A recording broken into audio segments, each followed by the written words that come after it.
News super 1, सत्याचा बुलंद आवाज।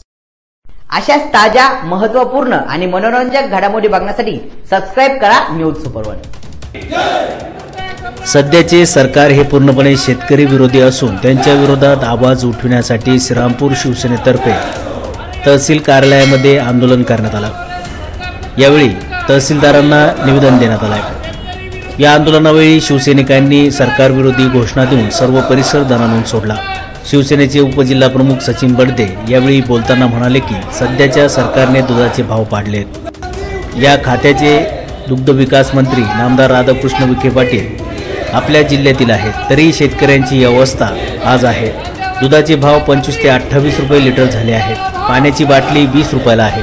त्यामुळे शेतकरी प्रचंड अडचणीत आलाय। त्यामुळे नामदार राधाकृष्ण विखे पाटील यांनी आणि सरकारने त्वरित शेतकऱ्यांना दूध भाव वाढवून द्यावा आणि दिलासा द्यावा अशी मागणी त्यांनी केली। तसेच सध्याच्या काळात दूध भेसळ प्रचंड वाढली आहे, त्याकडे सरकारचे प्रचंड दुर्लक्ष असून सरकारकडूनच त्यांना राजाश्रय दिले जात असल्यामुळे दुधाचे भाव पडले हेही एक मोठे कारण यावेळेस त्यांनी सांगितले।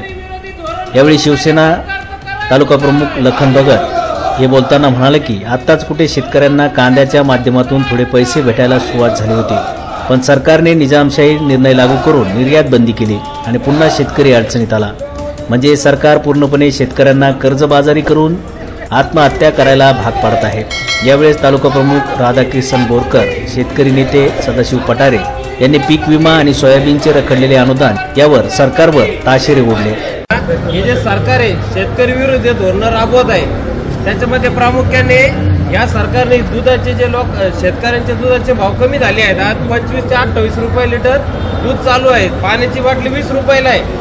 आणि सरकारच्या भाजपच्या ज्या लोकांना विचारलं गेलं तर ते सांगतात की दूध भेसळ मोठ्या प्रमाणात चालू आहे। मग दूध भेसळ राखायची कोणी?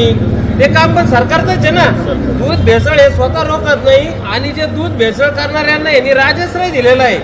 एवढी दूध भेसळ आतापर्यंत मागच्या इतिहासात कधीही झालेली नव्हती। एवढी मोठी दूध भेसळ आताच्या या परिस्थितीत चालू आहे। दुसरी गोष्ट, अधिकारी पोलिसांना यांच्या पुढं करण्याचा वेळ चाललाय। लोकांकडे लक्ष द्यायला वेळच नाही, दूध भेसळ रोखायला वेळच नाहीये। मध्ये आसमानी संकट येऊन गेलं, आता आपल्या इथं मध्ये पाऊस पडला, त्याच्यामुळे पण शेतकऱ्यांचं नुकसान झालं। आताच कुठं कांद्याला थोडे पैसे भेटायला चालू झालं होतं। सरकारने परत काय केलं, निर्यात बंदी घातली, त्याच्यामुळे कांद्याचे भाव पडले। म्हणजे या सरकारला फक्त शेतकरी विरोधी धोरण राबवून त्यांचं नुकसान करायचंय का, शेतकऱ्यांना गरीबच ठेवायचंय का, अशी शंका आता जनतेमध्ये निर्माण होत चालली। त्यासाठी आम्ही तुम्हाला निवेदन देत आहोत। आमची विनंती की तुम्ही सरकारला हा विषय सांगावा, नाही तर पुढचे आंदोलन याहूनही कडक स्वरूपात शिवसेना स्टाईलने आम्ही करू। आणि आता सोयाबीनचा पण विषय, सोयाबीनला विम्याचे पैसे अजून भेटलेले नाहीये। शेतकऱ्यांचं प्रचंड मोठ्या प्रमाणात ते सुद्धा नुकसान झालंय की म्हणजे कोणत्याच बाजूनी। तुम्हाला साधारण सांगतो, 2.5 वर्ष आमचं उद्धवजींचं सरकार होतं, 3 मोठे चक्रीवादळ आले तरी त्यांनी योग्य ती भरीव मदत केली। त्याचप्रमाणे शेतकऱ्यांना कर्जमुक्ती दिली। 2.5 वर्षात कोरोना असताना त्यांनी याचं काम केलं। पण ह्या जे मिंदे सरकारचं गद्दारांचं सरकार आहे, यांना एवढी मोकळीक असून फार केंद्रापासून खालपर्यंत यांची सत्ता आहे, यांना हे छोटे छोटे कामं सुद्धा होत नाहीये। या सुद्धा भावना तुम्ही आमच्या त्यांना कळवा अशी मी तुम्हाला विनंती करतो। जय हिंद, जय भारत, जय महाराष्ट्र। आज श्रीरामपूर तहसील या ठिकाणी शिवसेना श्रीरामपूर तालुका महिला आघाडी, युवा सेना व सर्व शिवसैनिक यांनी मिळून निवेदन दिलेलं आहे। निवेदन द्यायचं कारण असं की शेतकऱ्यांवर राज्याप्रमाणे दुष्काळाचं सावट आहे, त्याचबरोबर ते कमी की काय, त्याबरोबर ह्या सरकारने सुद्धा त्यांना अजून अडचणीत आणण्याचा प्रकार या ठिकाणी चालवला आहे। ते असं की दुधाचा भाव हा जवळपास 40-38 रुपये असताना या सरकारने तो भाव आज 25-26 रुपयावर नेऊन ठेवलेला आहे। अजून त्याचबरोबर कांद्याचं देखील त्यांनी असंच केलं। निर्यात चालू असताना त्याचा रेट जो 50-60 रुपयापर्यंत गेलेला होता, तो निर्यात बंदी केल्यामुळे आज परत 3 आणि 4-5 रुपयावर आलेला आहे। लोकांना, शेतकऱ्यांना कांदा रस्त्यावर टाकून देण्याची वेळ आज आलेली आहे। अशा पद्धतीने आसमानी तर संकट आहेच, त्याचप्रमाणे आज या सरकारने देखील त्यांच्यावर आज त्यांचा हाताने गाळा आवळायचं काम हे सरकार करत आहे। म्हणून आज या ठिकाणी मी युवा सेनेतर्फे आणि शिवसेनेतर्फे सरकारला या निवेदनामार्फत एकच फक्त हे निवेदन म्हणजे एक त्यांना सूचना किंवा त्यांनी याचं एक चेतावणी समजावी की या निवेदनावर जर त्यांनी काही कार्यवाही केली नाही तर इथून पुढे त्यांना आम्ही सैनिक आमच्या शिवसेना स्टाईलने एकदम कडक उत्तर देऊ आणि जर या पद्धतीने त्यांनी ऐकलं नाही तर त्यांना दिसेल की रस्त्यावर उतरून शिवसैनिक काय करू शकतो आणि त्यांना कसं भाग पाडू. तर आमची विनंती आहे सरकारला की आमच्या विनंतीला आमच्या निवेदनाला मान देऊन त्यांनी हे दरवाढ करावी. एवढं बोलून मी थांबतो. जय महाराष्ट्र. आज महाराष्ट्रातला जो शेतकरी आहे तो अति दुष्काळाने अवेळी पावसाने ग्रस्त झालेला असून जेमतेम दुधाच्या धंद्यावर शेतकरी हा त्याची उपजीविका करत आहे. त्यामध्ये या सरकारने मध्यंतरी 2 रुपये दुधाला भाव वाढून खाद्याचे भाव चौपट वाढवले आणि परत खाद्याचे भाव वाढल्यानंतर परत 14 रुपये जवळजवळ लिटर मागं कमी केले. यामध्ये शेतकऱ्याला त्या दूध धंद्यातून एकही रुपये शिल्लक राहत नाही. कांद्याचं सुद्धा तसंच झालं. दुष्काळात कमी पावसात कांद्याचं उत्पादन शेतकऱ्यांनी आणलं. ऐनवेळी काढणी आणि विक्री यावेळेस बरोबर सरकारने निर्यात बंदी केली. यामुळे या सरकारच्या अडाणी धोरणामुळे शेतकऱ्यांचं गेल्या 5 ते 7 वर्षापासून जेव्हापासून उद्धव साहेबांचं सरकार यांनी पाडलं तेव्हापासून आजपर्यंत या 2.5 वर्षामध्ये यांनी शेतकऱ्याचं आहे त्याच्यामध्ये खूप मोठं वाटोळं या भाजप सरकारने केलेलं आहे.